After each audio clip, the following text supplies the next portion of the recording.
Dober večer, cenjene gledalke, spoštovani gledalci. Moje ime je Aljuš Pertinač. Državna analitika. Ljudem je blizu Šarčeva enostavnost. Zdaj je tudi uradno. Fenomen izjemne priljubljenosti Šarca, prvega zedinitelja, ki se, kot smo poročali včeraj, nezadržno širi tudi izven naših meja, je analizirala Državna slovenska tiskovna agencija in ugotovila: premier pridobiva na temelju zdrave kmečke pameti. Glej ga zlomka, jaz sem pa mislil, da je to država Slovenija in ne resničnostni šov Kmetija.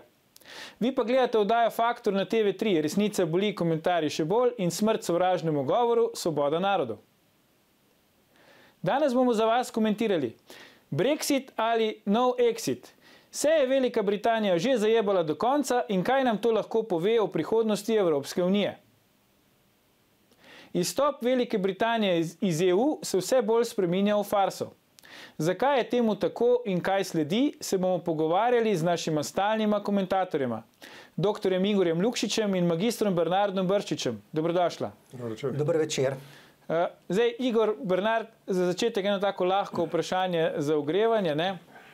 Nekako se moraš kar premagovati, da ti ne gre na smeh, ko spremljaš to Brexit zgodbo. Posebej, kako Angleži recimo to samo ironično dojemajo, ampak stvari so vendarle resne. 29. marca nekako poteče rok, ko bi se naj ta izstop Velike Britanije oziroma Združenega kraljestva Velike Britanije in Severne Irske iz Evropske unije zgodil in mi smo zdaj že konec januarja in rešitev ni na vidiku. Kaj vidva pravite na to? Igor, začni, pa bo Bernard nadaljeval. Zdaj, to ni tako lahko vprašanje, se je kot lahko vprašanje. Ja, vem, to je zato, da te uspava, a veš, da imaš misel, da ti težko vprašanje na začetku postavi. Jaz mislim, da ta rok je, pač zmeraj se bo nekaj zgodilo, življenje teče naprej, glede tega me toliko ne skrbi. Tisto, kar mene bolj skrbi, je, da se ponavlja zgodba iz nedokončane dekolonizacije. Tudi recimo glavno vprašanje, mimo grede, je Irska, ali se bo to končno dekolonizirala, ali se ne bo, se pravi, ali bo Severna Irska del Irske, ali bo to del zdajga Združenega kraljestva, kaj bo s tem.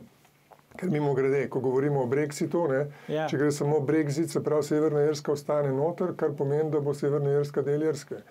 Torej, če vzamemo zelo dobesedno, Brexit pomeni, da Severna Irska... Ja, se videli smo na tisti karikaturi, da britanska premijerka Theresa May tudi išče po Oxfordskem slovarju, kaj Brexit v bistvu pomeni. Ampak Bernard, ti recimo nisi v bistvu nenaklonjen temu, da Velika Britanija izstopi, če te prav razumem. Res je, jaz razumem razloge, ki so pripeljali do te odločitve leta 2016, čudovitega leta, ko je zmagal Donald Trump in ko so Britanci izglasovali Brexit. Gre za isti revolt proti globalizmu, proti multikulturnosti. Britanci so vedno bili zelo svobodomiselni, svobodoljuben narod in so se preprosto uprli temu modelu Evrope, Eurabije oziroma Eurafrike oziroma EU-SSR, ki ga zagovarja os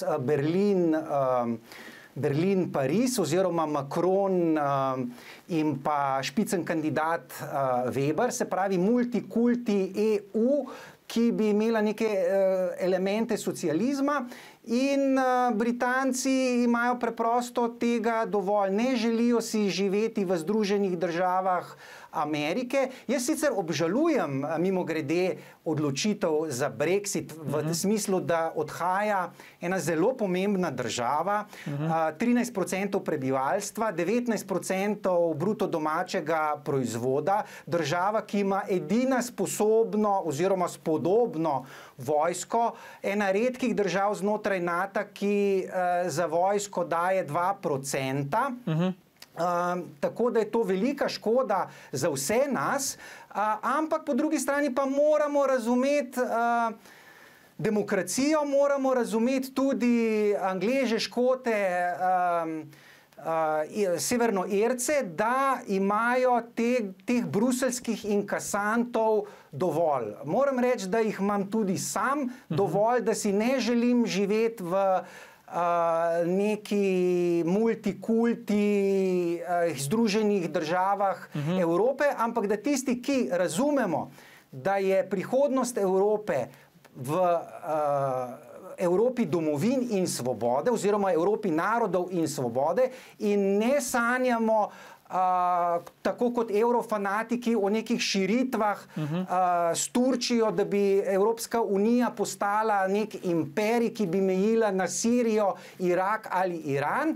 Tisti nekako imamo razumevanje za to radikalno odločitev Britancev, če ravno sam moram reči, da še nad tem projektom Evropske unije nisem obupal in se mi zdi, da se je prej zaboriti za ta koncept, ki ga zagovarjata recimo Matteo Salvini pa Viktor Orban, se pravi Evropa narodov in svobode, Evropa domovin, se pravi tisto, kar je pravzaprav botrovalo nastanku Evropske unije, enotnega trga. In če se je potrebno za to boriti, Britanci so žal vrgli puško v koruzo in nas prepustili diktaturi Berlina in Pariza. No, to me veseli, ker sem na začetku že ustrašil se, da boš rekel, da boš tudi sam emigriral v Veliko Britanijo, potem ko izstopi.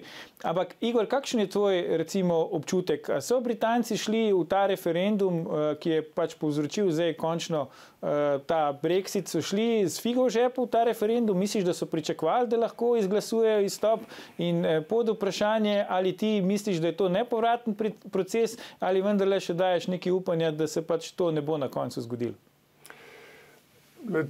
To so zame bolj ali manj neka tehnična vprašanja, s katerim naj se ukvarjajo tile novinarji. Mene bolj zanima to strateška zgodba. No, pa ti vprašaj, pa bom jaz odgovoril. Izvoli. Leto 14, začetek prve svetovne vojne, 1914, začetek prve svetovne, druga svetovna vojna in tako naprej. Bitka za Afriko in bitka za delitev drugega sveta.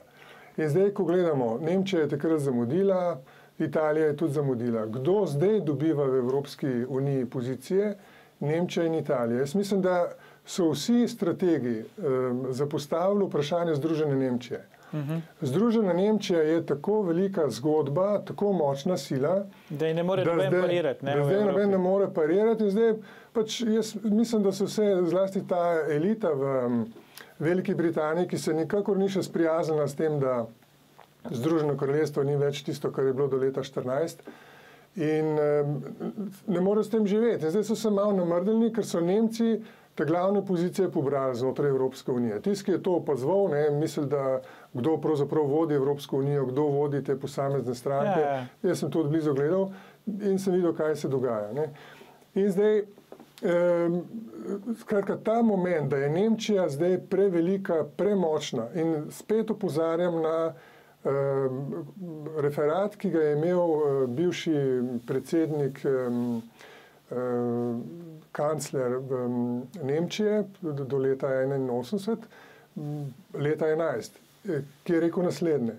Nemčija zmeraj, kadar je svoj razvoj temeljila na izčrpavanju periferije, periferija Nemčije je pa cela ostala Evropa, da se je to za Nemčijo zelo slabo končalo. In zdaj dela v bistvu isto, ne? Zdaj dela to isto. Mi to čutimo, to čuti Madžarska.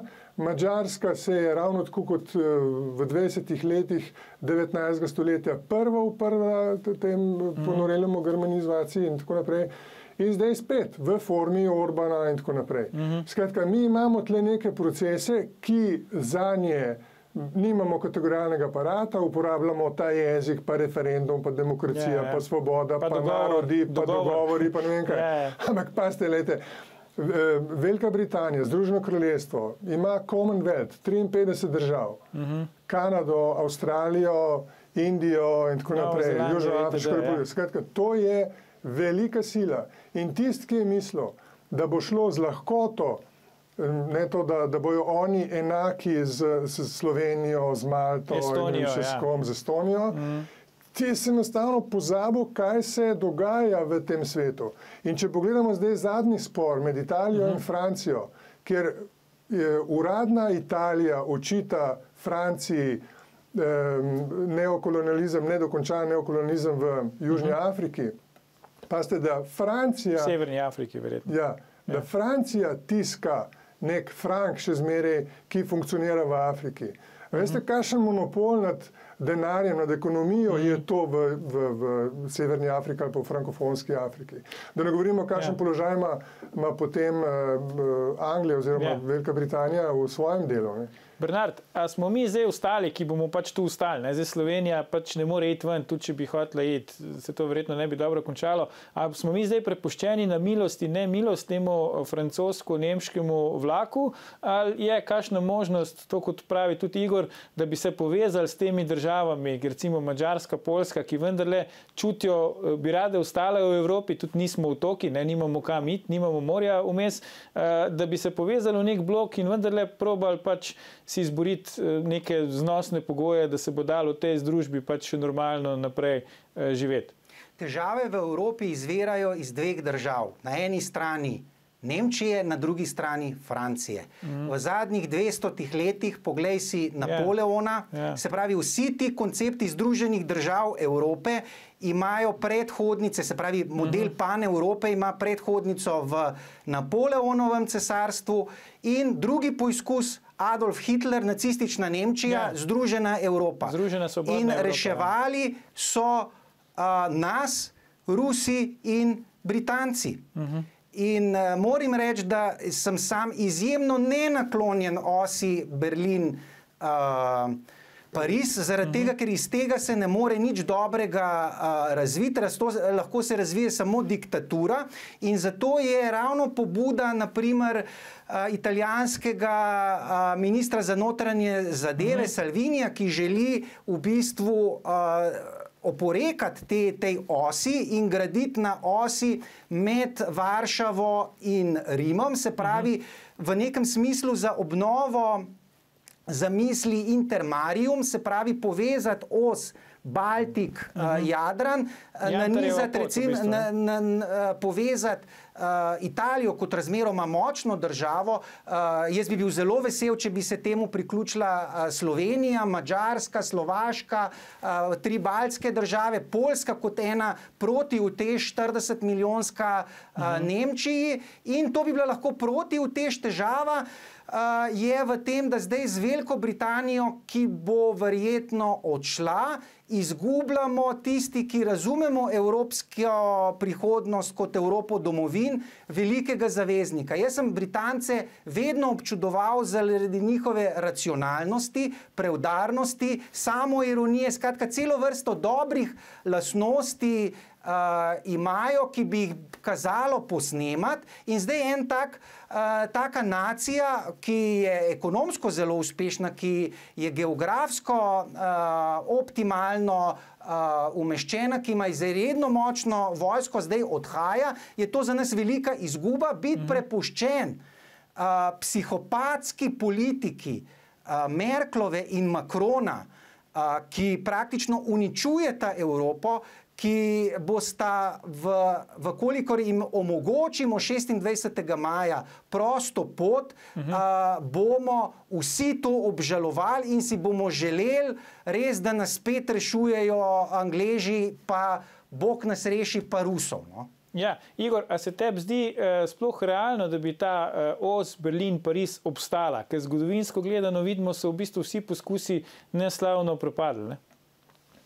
Ja, jaz mislim, da je ta navezava Italija, Nemčija nekaj, kar v 19. oziroma v 20. stoletju rine v ospredje in zdaj se nekako tole ponavlja, ko gledamo ključne pozicije, ampak tiste realno ključne, ne, ko dejansko gre sredstvo, kdo kontrolira ključne tokove v Evropi, so to Italijani in Nemci. Francozi so to še zmeraj s to svojo frankofonijo in kot prva ali pa recimo dosti močno ob Veliki Britaniji ustanovna članica poleg Nemčije. Kolonialna sila, ne, so še zmeraj dosti močni in imajo dosti teh črpališč. Ne.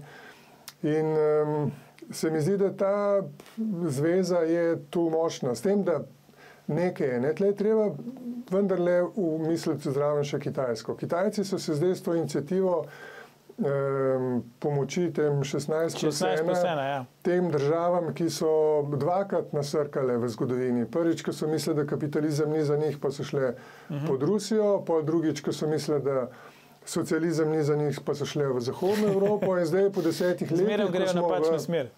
Evropi, spet ugotavljamo, da je razmerje, razlika med recimo ta plačna, ki je bila 1:4 leta 2004, se pravi najrevnejša država proti najbogatejši, je zdaj 1:10. Se pravi, spet je nasrkal ta del. Okay, zdaj, ko gledamo moramo zdaj sapo zajeti, se upravičujem. Moramo sapo zajeti, ampak ohraniti misel, se vrnemo po oglasih, ko nadaljujemo s komentiranjem Brexita. Ostanite.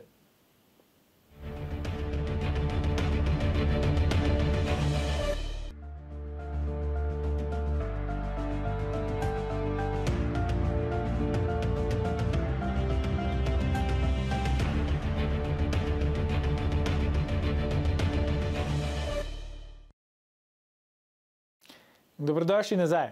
Z nami sta še vedno Igor Lukšič in Bernard Brščič, pogovarjamo pa se o Brexitu oziroma, kot vse bolj kaže, no exitu. Zdaj, fanta, da ne bomo samo hvalili tega pregovornega britanskega humorja, ne bi pokazali eno karikaturo, ki se mi zdi dosti dobro pač uprizarja to situacijo z Brexitom. Ne. Tukaj vidimo britansko premijerko Tereso May, ki visi z avtobusa londonskega, ne, in pravi, dejte mi ponudbo, ne, Angela Merkel jo pa sprašuje, kva bi radi. Ne. Skratka, zdaj smo tle nekako na robu prepada, ampak Igor, ti si hotel prej še dokončati misel, ne, se navezati na Bernarda. Izvoli. Ja, najprej tale karikatura. Ja.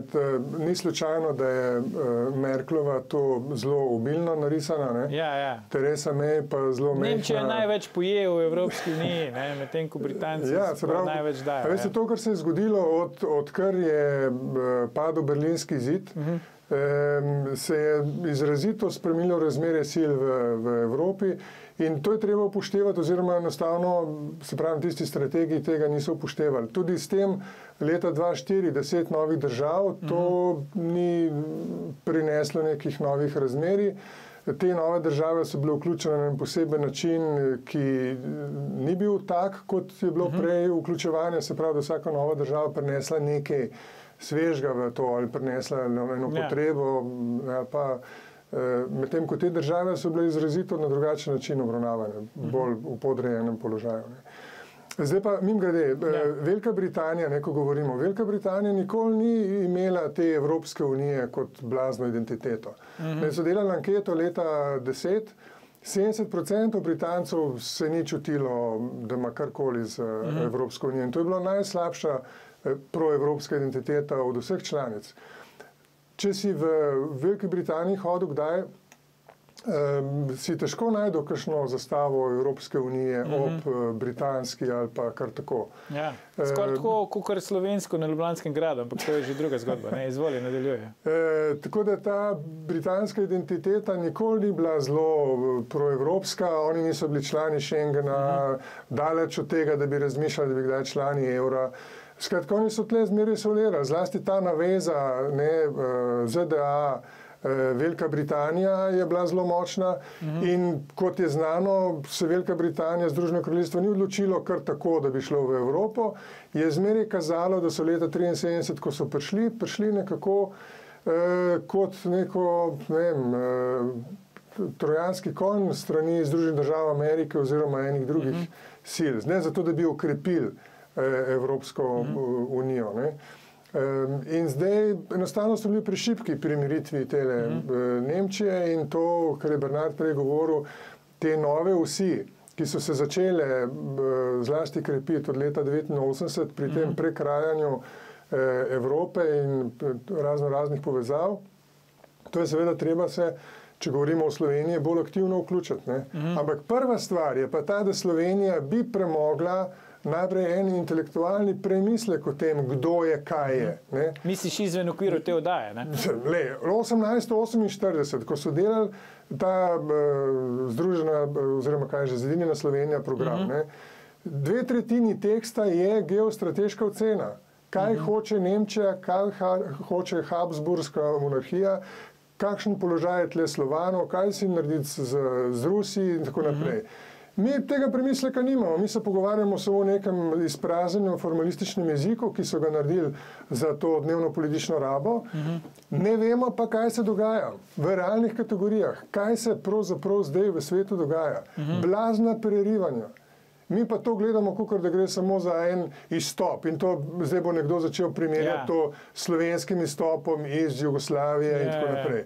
Nima veze s tem. Pa jim bomo zažugali s prstom, pa jim bomo rekli, prav vam je, tako kot je rekel prej Bernard. Ampak Bernard, eno temu smo prej načeli, pa bi rad, da je še malo razvijalo. Kdo nas bo zdaj branil v resnici? Rekli smo, Angleži pa Rusi so nas tradicionalno branili, pač pred Nemci, dajmo si naliti čistega vina. Zdaj Angleži odhajajo, po Rusih, kot si ti še omenil, Bernard, kot pravijo Srbi, nikoli ne veš, če je dobro, če te Rusi branijo. Se pravi, kaj nam ostane zdaj v bistvu? Glej, težava je v tem, da ne gre primarno za konflikt med narodi, ampak konflikt med razredi, med razredom vladajočih multikulti globalistov in nami sleherniki. Se pravi, tudi te razredni konflikti med kapitalom in delom postajajo sekundarni in se vzpostavlja konflikt na ločnici med globalizmom in pa suvereno državo in nacionalno državo. Zdaj tisto, kar si jaz želim, je, da 26.5. odplakne vse Junckerje, vse Merkelce, vse Webre, skratka, vse EPP, PES, ALDE, bom rekel, strukture. No, to niso skromne želje. Niso skromne, ampak gre dejansko za problem Brexita je v čem? Je v tem, da britanska vlada je pro-remainovska, se pravi, gospa Mayova je bila, da bi ostalo. Gospod Barnier je na začetku pogajalskega procesa izjavil, da je cilj tako popoprati ta sporazum o razhodu, da nihče več ne bo želel oditi iz Evropske unije. Namesto, da bi postavili nekega civiliziranega človeka, ki bi ločitev razumno izpelil.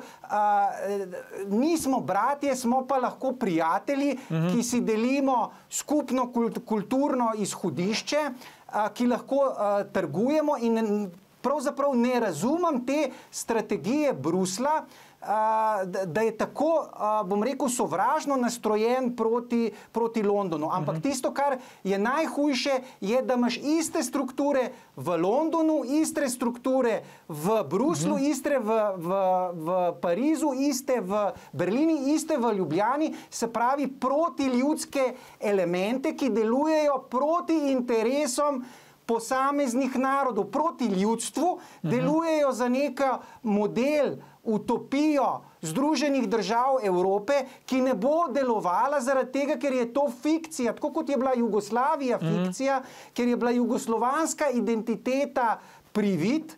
Vsi smo bili Slovenci, Hrvati, Srbi, tako smo danes še vedno Slovenci, smo sicer Evropejci, ampak ta identiteta evropska je meta-identiteta. Evropski demos ne obstaja, elementarnih pogojev za nastanek federacije, za nastanek Združenih držav Evrope ni. In tisto, kar je tem euroautistom, kot jim jaz rečem, treba preprečiti, je, da ta obetavan projekt, mimo grede, Evropska unija je projekt, ki je vreden obrambe z vsemi sredstvi. Ampak preprečiti je treba to zlorabo teh globalističnih struktur, ki se v tem trenutku sestajajo v Davosu, ki so v bistvu njihov interes popolnoma nasproten. No, lahko smo mirni, Bernard, ker saj stand-up ima naš premier čez. Se pravi, da se bomo odrezali. Lokalnega komedijanta smo prispevali, nasmeha bo dovolj, ampak tisto, kar mene skrbi, je, da ta Davosokracija, ki deluje, poglej, v Parizu. Poglej, kaj se temu Macronu dogaja. Dogaja se mu ljudstvo, njega bojo defenestrirali. To, kar počne z nasiljem, se lahko konča samo tako, da se bo 14. julij 1789 ponovil in da ga bodo defenestrirali z Elizejske palače. Možakar, mladenič, puer delicatus se igra svojim življenjem, ker mu ogledalo nastavljajo rumeni telovniki, ker imajo dovolj tega, da se ljudstva ne upošteva. Prav, Igor. Jaz mislim, veš kaj, to, kar Bernard, se mi zdi zelo pomemben poudarek, ker če gremo spet nazaj, ne, Evropa je nastala, ta nova Evropa, na izkušnji te grde druge svetovne vojne, poskus socialno državo, tisto, kar je potem Delors nekako spravil v Maastricht, je imelo to močno socialno noto, zlasti potem, ko so skandinavske države prišle zraven. In tej Evropi smo mi težili. Se pravi, Evropa, ki bo za vse. Se pravi, ki bo dvigovala kvaliteto življenja tudi temu ljudstvu. Ne, tudi periferije. Periferije in tudi ljudstvo, mislim, da imamo ljudje, ki od tega. In leta pred 5 leti, ko so bile evropske volitve, ne, in smo nekateri prišli s tem konceptom, da je treba tele davčne oaze ukiniti in tako naprej. Cel mandat nihče ni enkrat načel vprašanja, kam izgine 1000 milijard in kako do njih nazaj. Ker zmeraj govorijo, ja, ni zato, da bi ljudje imeli več, recimo više plače ali pa tudi več v tem javni zgodbi. Ta denar pa izgineva. Se pravi, to vprašanje na nek način tudi razredno, se pravi, kaj imajo ljudje od te Evrope. Ne? In zdaj ta obramba je pravzaprav, oziroma ta debata o Brexit gor in dol bo spet šla v evropske volitve. Strah in to, kar je Bernard opozoril in kar se dogaja recimo v Franciji, ne, z vojsko preprečiti ljudem, da pridejo do večjega deleža pri tem bogastvu, ki je nastalo od krize ven. In to se mi zdi ključno vprašanje za Evropo. In če Evropa ne bo tega reševala in bo reševala samo z dvigom standarda nekaterih držav, beri Nemčije, Belgije in teh, ki živijo tudi od kolonij, potem jasno, da z te Evrope ne bo ne vem kaj. Ne? Zdaj, kako bojo po vajinem mnenju odreagirali te svetovni geostrateški centri moči? Ne? Če gremo po vrsti Peking, Washington in Moskva, na to, da bo Velika Britanija za sebe entiteta in Evropska unija bistveno oslabljena. Jaz, kot sem videl s Pekingom, so Britanci že takoj poskušali neke bančne povezave delati, takoj 2016, ko je padel referendum, 2017, samo po mojem se bojo tukaj opekli, ker sila, ki jo zdaj predstavlja Kitajska in v finančnem in v ekonomskem smislu, tudi politično-vojaškem, ni več tista, kot je bila Kitajska iz opiskih vojn. In to se mi zdi, da se bojo opekli. Se pravi, tudi Trump ni tist, ki bi zdaj v Veliki Britaniji držal neko štango. Ni Roosevelt, ne bo jih rešil. In tudi ni recimo kakšen Bush, ki bi rabil uslugo za to, da odkrijejo v kakšnem Iraku spet nekako orožje za množično uničevanje in tako naprej. To vlogo Britanci izgubljajo.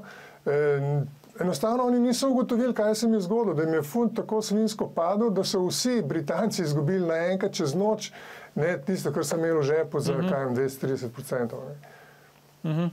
Kaj ti praviš na vse to, Bernard? Kako se bo zdaj ta geostrateška situacija, kako se bo to razvijalo zdaj vnaprej po tvoje?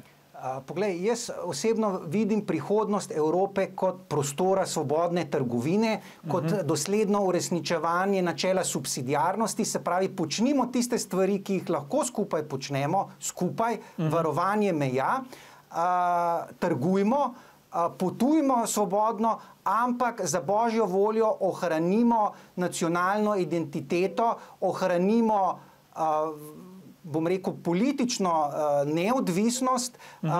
Prepričan sem, da so evropski narodi tako različni, da ukalupljanje nima nobene prihodnosti. In nenazadnje, zakaj ne bi zagovarjali etnopluralizma, zakaj ne bi imeli Slovenci prostor pod soncem, recimo na teh 20.000 kvadratnih kilometrov, zakaj bi morali postati neka provinca, neka satrapija Berlina ali Rima ali ne vem kakšnega centra moči. Jaz moram reči, morda živim v utvari, ampak meni je resnično model Evrope domovin zelo blizu. In e pluribus unum je recimo ameriško načelo ustavnih očetov, se pravi iz različnosti eno, ampak poudarek je na različnosti. Jaz mislim, da je kvaliteta Evrope je multikulturnost v pozitivnem smislu, se pravi, da je Evropa evropska zaradi Evropejcev. Tisto pa, kar zdaj poslušamo blodne, naprimer tega Davosokrata Macrona, ko govori o neki Eurafriki, se pravi o migracijah 200 milijonov do leta 2030 Afričanov v Evropo. Jaz si v taki Evropi ne želim živeti in v tem smislu razumem Britance, če ravno je zanimivo, da so recimo oni probleme z multikulturnostjo imeli že pred 5 desetletji. Spomnil bi na znameniti govor Inoka Pavla leta 1968, ko je preroško napovedoval naslovljen Reke krvi. Kaj se bo zgodilo, če ne ustavijo preseljevanja iz nekdanjih kolonij. Gospa Merklova, gospod Juncker so svojo to nerazumno politiko odprtih vrat praktično evropski projekt pripeljali na rob propada. Zakaj? Zaradi tega, ker vedo, da če imaš ponosne narode, praktično do Evrofederacije oziroma Združenih držav Evrope ne moreš priti. Če pogledaš retoriko, ki recimo je včeraj bila izražena v Aachenu, kjer se je formalno podpisala ta os med Berlinom in Parizom, ko govorijo proti populizmu, proti nacionalizmu. Ampak kaj je populizem? Populizem ni nič drugega kot delovanje v interesu naroda. Se pravi, Nemci naj skrbijo za blaginjo Nemcev, Slovenci Slovencev, Evropejci Evropejcev, Afričani pa Afričanov. Mislim, to je nekaj najbolj naravnega, tako kot je družinsko življenje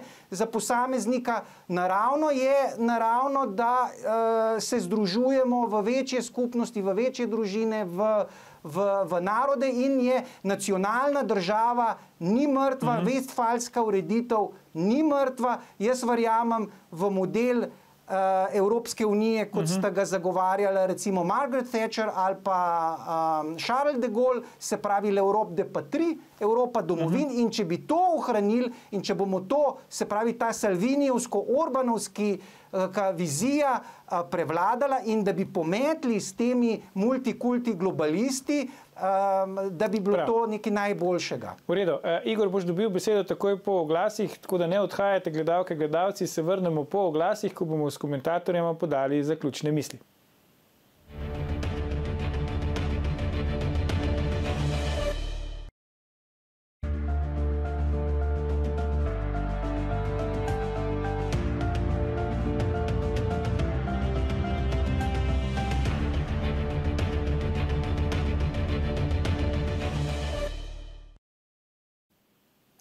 Pozdravljeni še zadnjič nocoj.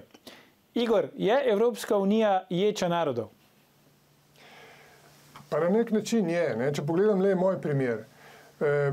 To sem nek univerzitetnik, intelektualc, ki se lahko ukvarja samo z nekimi stvarmi, ki jih Evropska komisija postavi na dnevni red ali pa recimo velike sile.